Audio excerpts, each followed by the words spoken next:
Hello folks, this is Steve A. for you. I want to show you something I stumbled upon when I was looking at the latest news on the other computer. I'm going to show it to you here. Nothing in this episode is a promotion nor is it a recommendation. But there's a bit of reminiscing here. I wanted to know what was happening in Israel right at the moment.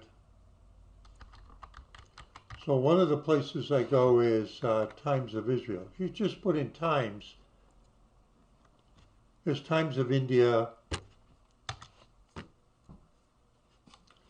and it's an English language website. It also has Persian and Arabic and French. And as I was looking and scrolling down to see if there were any new articles of interest,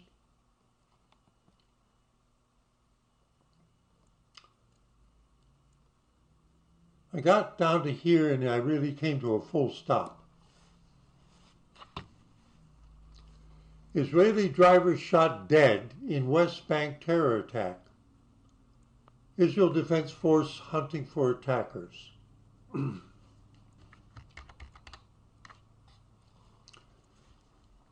Elhanan Klein, 29, was found in overturned car, had been returning home from reserve duty. You do 3 years service when you finish high school. I don't know how it is now. I think it probably hasn't changed, but then you do miluim, reserve duty for 1 month every year until your early 40s at least. Had been returning home from reserve duty, 3 arrested as settlers allegedly.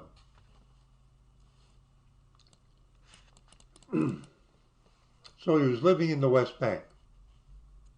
Now, the reason why this caught my eye is the sign. Now there's the car. Must have crashed off the road. There's a road right here, and because of the way the sign is, it's clear that there's a road this way and this way. There's a hill here. What does the sign say? You would probably pronounce it Beit Lid. Nope, that's not what I wanted. Let's see if I can open the image in a new tab. Let's see if it's, no, it's, they've magnified it. You would probably pronounce that Beit Lid, but I can read the Hebrew, which is on top and Arabic's in the center. Beit Lid. That's how it's pronounced. Beit Lid.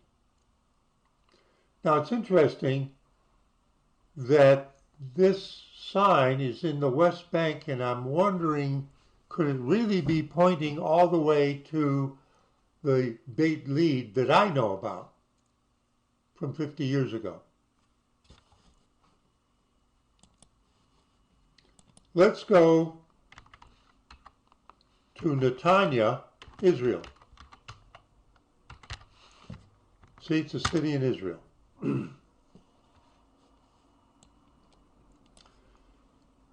Well, it's a lot bigger than it was back then, and there were no skyscrapers.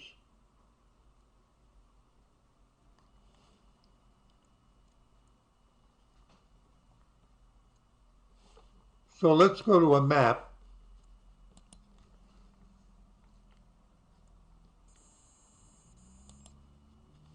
There's Netanya. Here's the new north-south highway.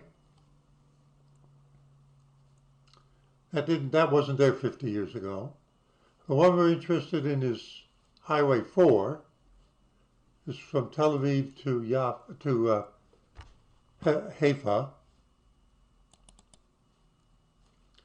So it's Route 57 coming out of Netanya to something that they label as the Hasharon Junction. Now I used to come, when I'd go into town,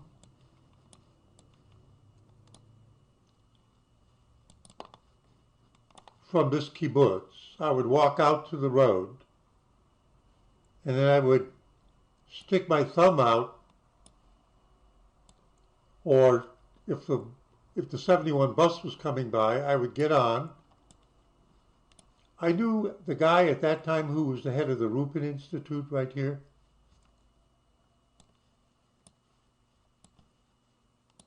And then I would try to hitch into Netanya or take the bus. But we're interested in going the other way. Now, why am I concentrating on this road junction that's called the HaSharon? Sharon is the area in the center of Israel here. Sharon. Like Rose of Sharon shrub, tree. That's where the name comes from. It's not Rose of Sharon, it's Sharon. So if we look at the satellite view,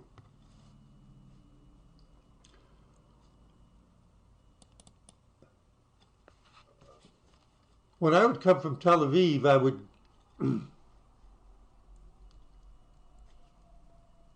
the bus from Tel Aviv to Haifa would stop at this junction, but it wouldn't stop at places in between. So I'd have to get off of here and then take another local bus to get up to the kibbutz that's a couple of kilometers up the road. And this here, which is called the Ashmoret Penitentiary, at that time was just a few buildings here on the corner, and it was a low security criminal offender camp, jail, for women convicted of minor crimes. But after the Six-Day War, and with the rise of Philistine terrorism, they had to put the terrorists that they captured alive somewhere, and they converted that from a women's prison to a terrorist prison.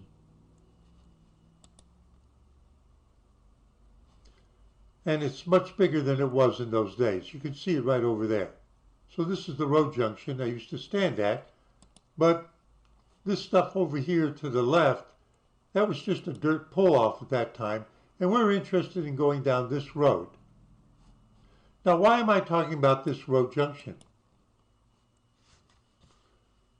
The HaSharon junction, because it actually is known as Beit Lid. B-E-I-T space L-I-D. Beit Lid, house of whatever Lid stands for.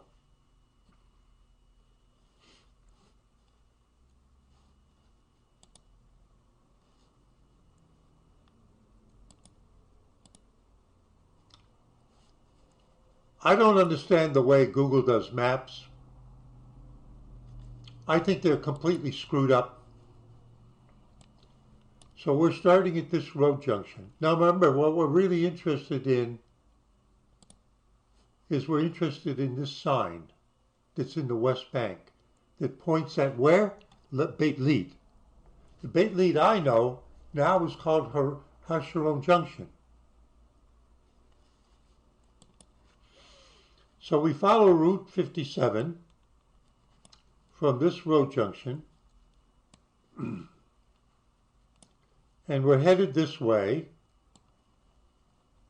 to Tulkarem, a well-known terrorist city, at least in those days. And standing at the road junction, waiting for the bus, you could easily see it up on the hill. I wonder if they give a, if we were here, oh, that's interesting. Let me think about that. Do they have a, oh, okay, let's take a look. Can we see it from here? No, we're not close enough. Can you see it off in the distance there?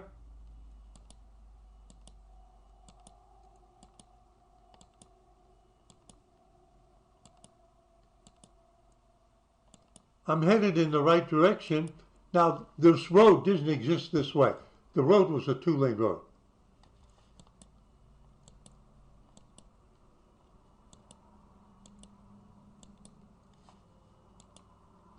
And this is July 2012. So Tulkarem is up on that hill. Now, I'm almost afraid of what they're going to... Oh, I'm almost afraid of what they're going to do to me. Okay, we're good. This road here near Yad Hana didn't exist. Oh, look at this. Oh, look at this. This is something new. I don't think it was even here a year ago. Look what the map has. It says bomb shelter. Bomb shelter.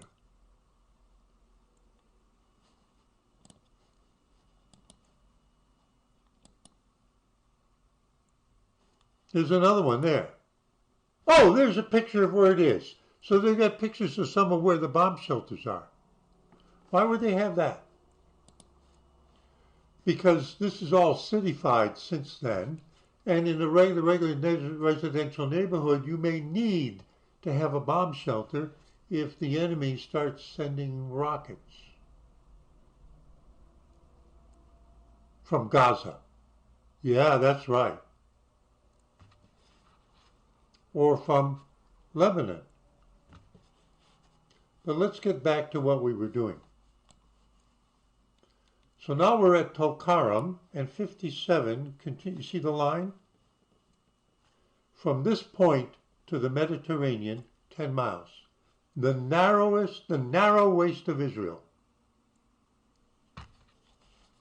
Do you think an Arab armored brigade could make it all the way? Do you think they could make it all the way?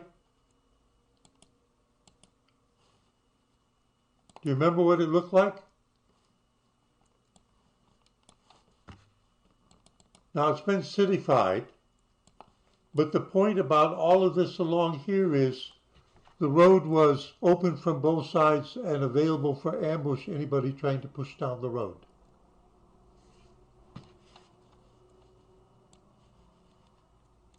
Now look at the way the street patterns are here. This is Tulkarm.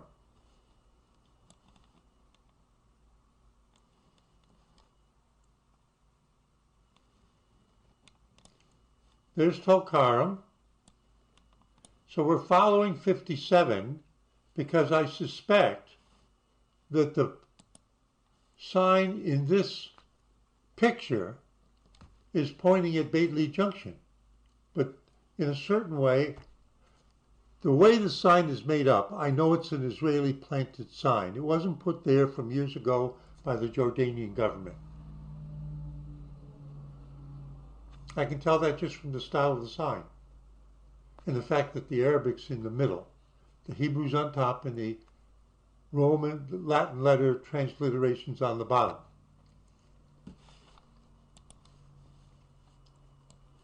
So where do I think he got ambushed? That's what I'm up to. Where would that road sign be? It would be presumably somewhere along Route 57, and he's living in a settlement in the West Bank.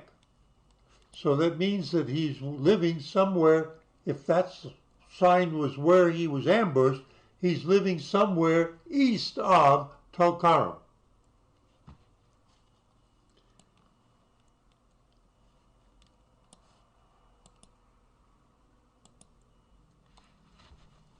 And it would be at a road junction. And it would be where there are hills. Well, this is all full of hills. Like this is up on top of a hill. This is on top of a hill. This is on top of a hill. Why were the towns all on top of hills? I can think of two reasons. What's the first one? The loving one. Well, you can see that there's no city down here. You can see there's a little hill here, and these places down here are the only places where you can grow something. So you don't build your village all over the farmland, what little there is in the semi-mountainous terrain of central West Bank, which is in quite a contrast to the traditional border. You see there's a sudden change? Did you see how there's a sudden change? And it's all flat here on the Sharon plain, the Sharon Plain, Plain, and you see how many fields there are on the Sharon Plain? But as soon as you get into the foothills, where's the green? At the bottom of the wadis. So where's everybody living? On the hilltops. And why aren't they living down in the wadis? Because it's the only place they could grow anything. You don't do that. Now that's a style from easily 4,000 years ago, the start of agriculture. So, let's get back to Route 57. I lost it. Where's Route 57? I lost track of it.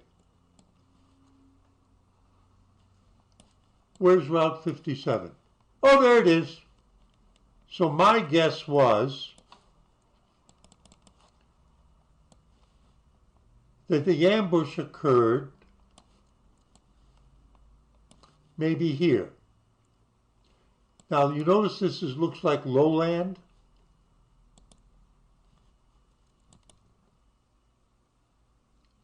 So it gives you a feeling for what the West Bank looks like. Okay?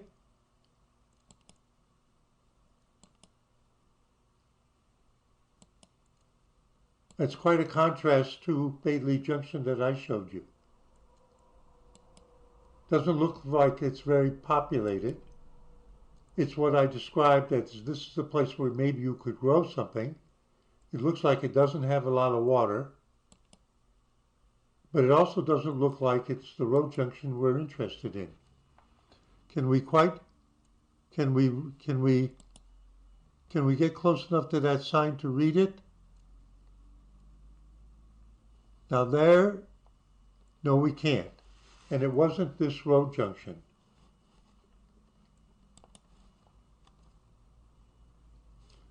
So then, he probably was headed to a place like this, Shavai Shamron, which doesn't sound like an Arabic name.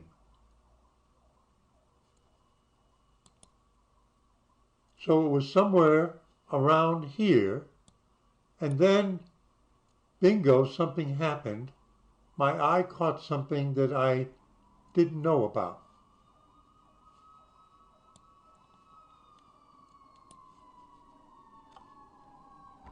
The fire department's coming down here from the east side station that's up the road.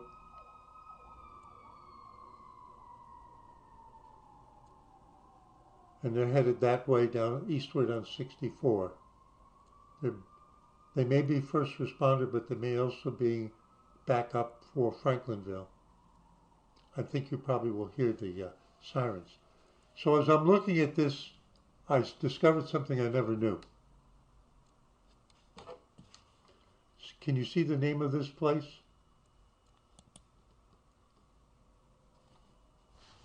Bayt Lid.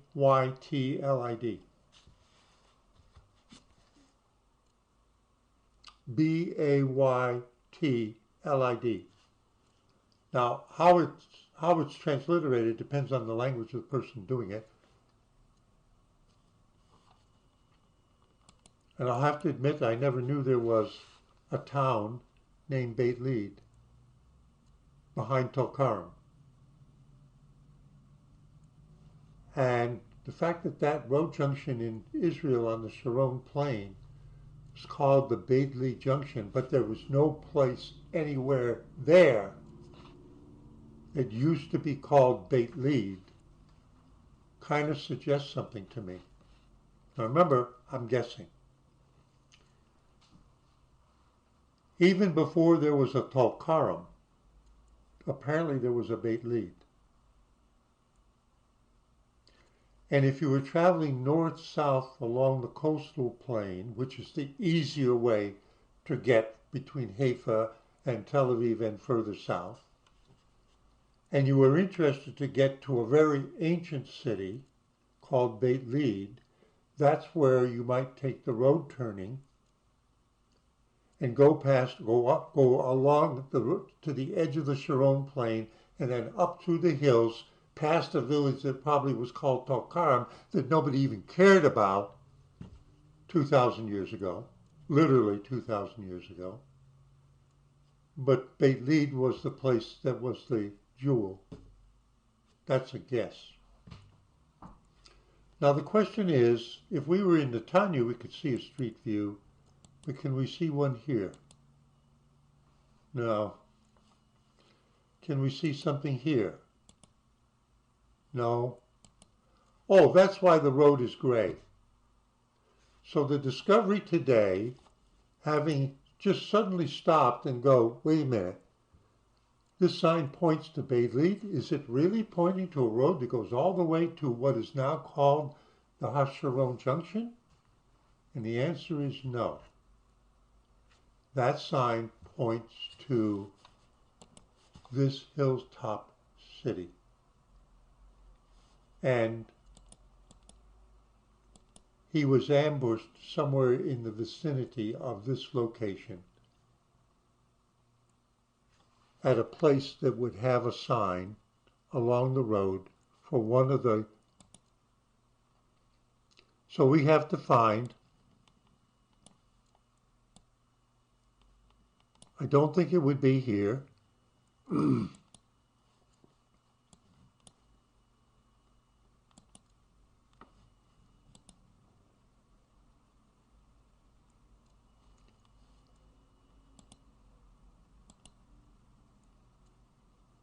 It could be a road junction like this. And this sign here at the bottom says that road 557 will take you to Netanya.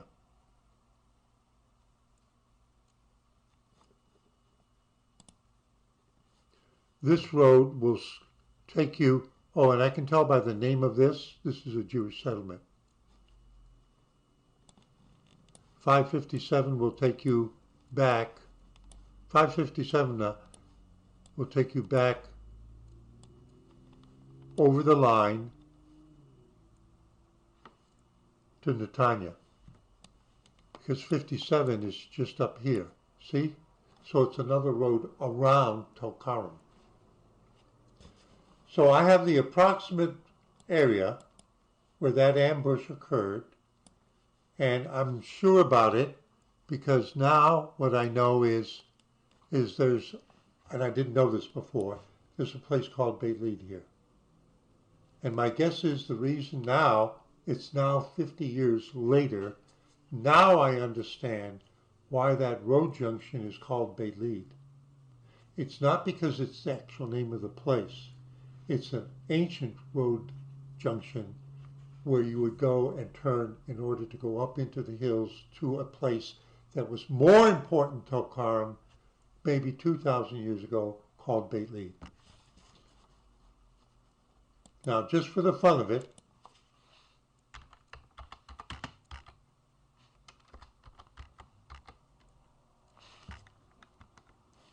it looks like Google search knows about it.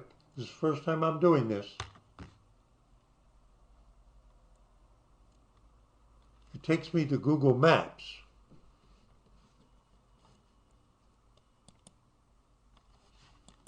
We're doing a regular Google search.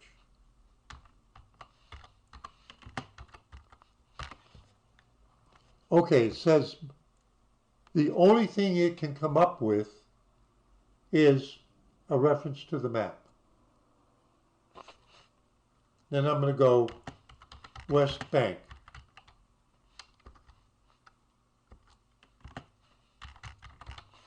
Let's see if it comes up with more.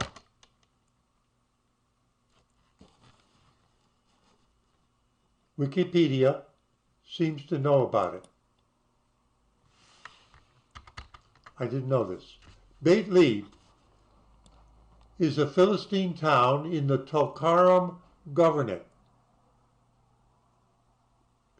in the northeastern West Bank, located a 10 kilometers southeast of Tulkarm. Tulkarm is 10 miles from the Mediterranean, and west of Nablus. According to the Philistine Central Bureau of Statistics, the town, I'm not mispronouncing that,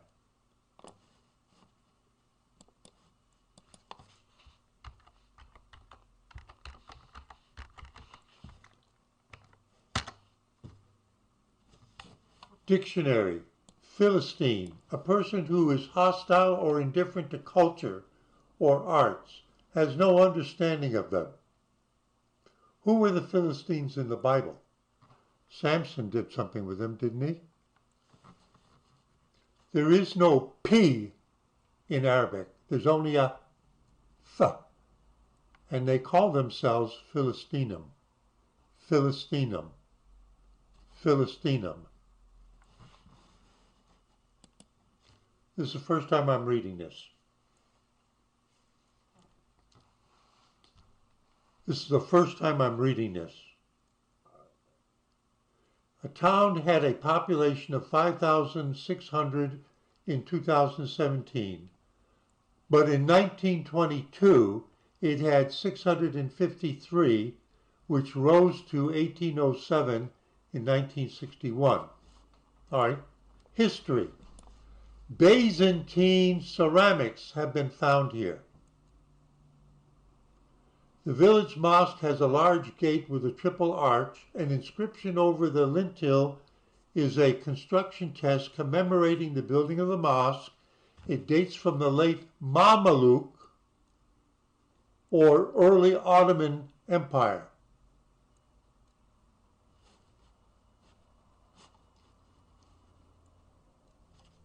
Mamluk Egypt. Mamluk Empire was the state that ruled Egypt, the Levant, and Hejaz in the 13th to 16th century. It was ruled by a military caste of Mamluks, which would mean knights, headed by a sultan. The sultanate was established with So I guess 2,000 years ago, but all we had to do was go back 1,000. The town was prominent enough that they would actually build a mosque on the top of a desolate hill with only a few hundred people.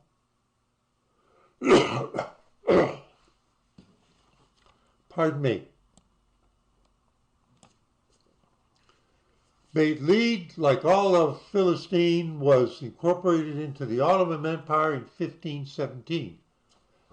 In the 1596 tax registers, it was part of the Nahia subdistrict of Jebel means mountain, Sami, a larger part of the Sanjak of Nablus. It had a population of 64 households, all Muslim. The inhabitants paid a fixed tax rate of 33% on agricultural products, including wheat, barley, summer crops. Remember what I told you? In order to grow stuff, they have to do it down in the wadis. They don't put their houses down there. That's precious land. Olive and grape.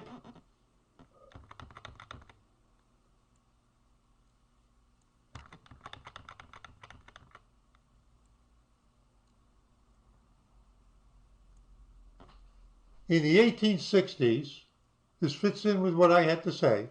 This is the first time I'm reading it. In the 1860s, the Ottoman, who are the Ottomans? Turkey.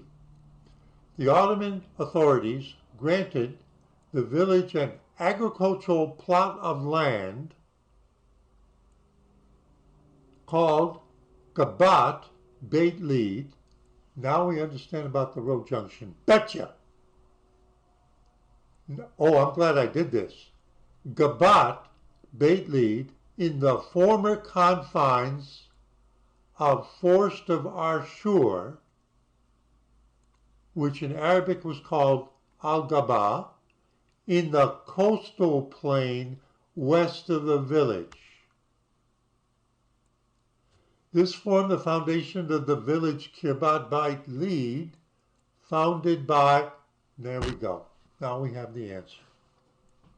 I'm glad I pursued this. Very good.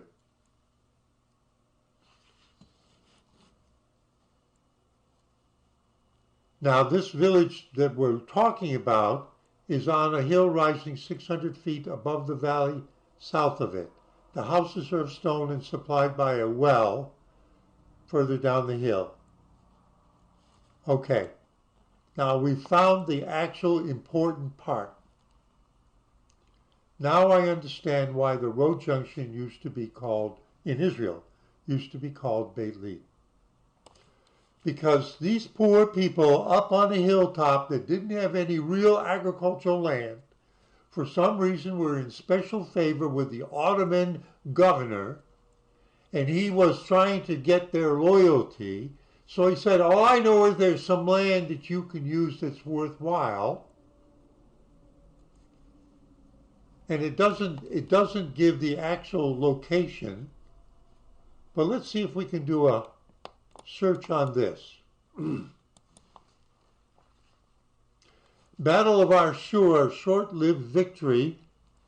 In the 21st of August, 1191, the Crusader army led by King Richard Lionheart left Accra. Medieval town structures of Ashur at the bases. There's a map.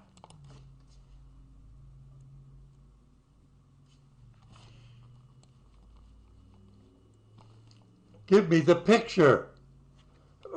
Pardon me. Where are the images? They're not going to show me the image. Hang on.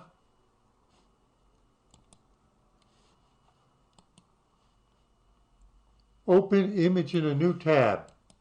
It's so small. I can't read it. Hang on. German and Israeli research on the Crusader town of Ashur. Force grew here until the end of the 19th century. Why is that true? Because the British built a railroad. Excuse me, the Ottomans built a railroad between Istanbul and Alexandria, Cairo, and they were steam locomotives, and there was no coal. So the local Arabs cut down the forest on the Sharon plain to sell as cordwood to fire the locomotives because it was money. And they decimated the Sharon plain. When I looked at pictures on a certain kibbutz right there that we're talking about and what it looked like in 1933, you were 5 miles from the ocean and you could almost see to the ocean because there were no trees under the Arabs, under the Philistines, because they just cut everything down to sell it for the locomotives because there was money. Excuse me. The Battle of Ashur took place in 1191 as part of the Third Crusade. It was a multinational force of crusaders led by Richard I of England, defeat a significantly larger of a sultanate led by Saladin, and they tell us where it is. Oh my goodness. And they tell us where it is.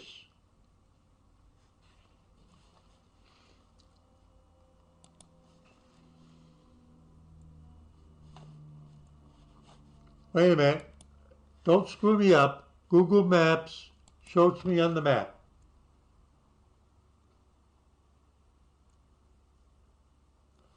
And it's a drainage thing over a road. It's in Hofa Sharon.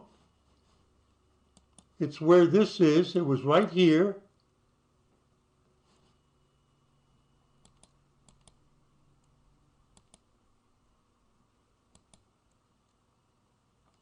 Here's Netanya. Suppose that's where the battle took place, but the forest used to cover this whole area. So I think we've got the answer. The people over here in Beit Lid, the Arab, old Arab town on a 600-foot high hilltop,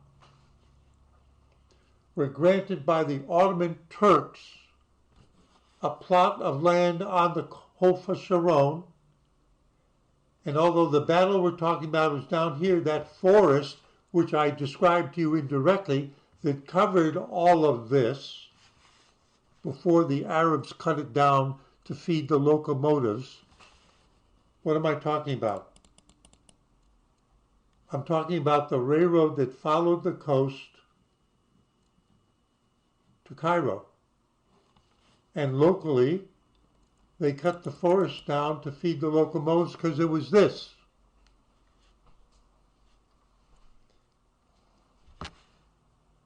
Now I have it figured out. The plot of land for that village was somewhere along what is today Route 57 in the vicinity of the junction that used to be commonly called Beit Lid, because that was basically the annex of the village of Beit Lid up in the hills.